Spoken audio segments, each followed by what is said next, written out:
ছেলে পদ্মকে সাথে নিয়ে ঘুমালেও দত্তক মেয়ে প্রিয়মকে সাথে নিয়ে ঘুমায় না পরিমণি। হ্যাঁ ভিউয়ার্স, আর এই জানাজানি হতেই সোশ্যাল মিডিয়ায় ব্যাপক আলোচনার সৃষ্টি হয়েছে। আজ পরিমণির পদ্মের 4 বছরের জন্মদিন।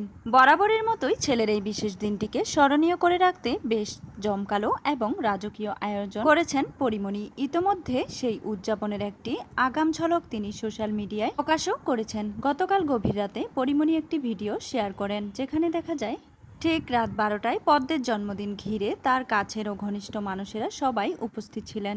এমনকি ঘরটিকেও আলো ও ফুলে সুন্দর করে সাজানো হয়েছে বেলুন ও কেকের সাহায্যে। তবে মূল আকর্ষণ যার সেই ছোট্ট পদ্ম তখনও গভীর ঘুমে আচ্ছন্ন। ভিডিওতে পরিমণিকে বেশ মিষ্টি সুরেই বলতে শোনা যায়, যার জন্মদিন তার জন্য সবাই মধ্যরাতে উপহার ও কেক নিয়ে সবাই অপেক্ষা করছে, অথচ সে এক মনে ঘুমিয়ে আছে। ভিডিওটি সবার নজরে আসার পরেই নেটিজেনদের একাংশ একটি বিষয় খেয়াল করে ঘুমানোর ঘরে পদ্মর আশেপাশে তার ছোট বোন প্রিয়মকে দেখতে পাওয়া যায়নি। সেখান থেকেই তৈরি হয়েছে নানান প্রশ্ন। কেন প্রিয়ম পরিমণির সাথে ছিল না?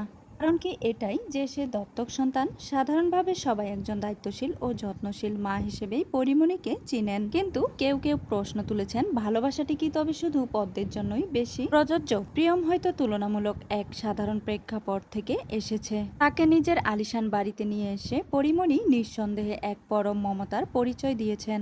তবে একটি শিশুর মনস্তাত্ত্বিক বিকাশে দৈনন্দিন উপস্থিতি ও স্পর্শ প্রয়োজন। এটা কি প্রিয়ম পুরোপুরি পাচ্ছে? আদৌ আসল মায়ের ভালোবাসা কেমন, এটা কি সে পুরোপুরি পাচ্ছে?